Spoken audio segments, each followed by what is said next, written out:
আমি প্রথমে এসেছি সদর এলাকার সবচেয়ে বড় দুর্গা মণ্ডপে।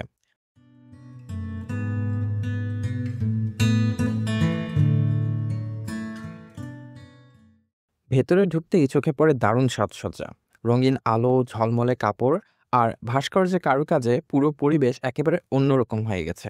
এখানে একটা খেলনার দোকানও বসানো হয়েছে, যেখানে ছোটরা খুশি মনে খেলনা কিনছে।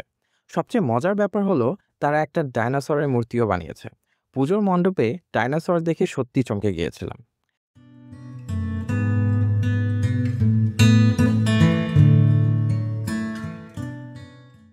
তারপর আমি চলে গেলাম আরেকটা বিশেষ জায়গায়।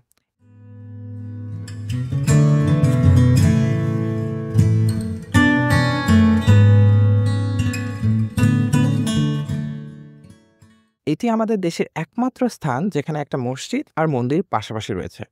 এই জায়গাটির নাম হচ্ছে লালমনিরহাট জেলা।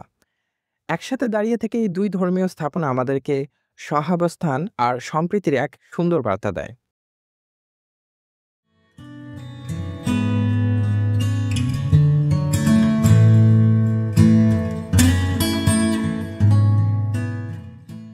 শুধু সাজসজ্জাই নয়, চারপাশে মেলা বসেছে। দোকানগুলোতে মিষ্টি, নানা রকম আচারের বয়াম আর রঙিন খাবারের সারি দেখে জিভে জল চলে আসবে যে কারো।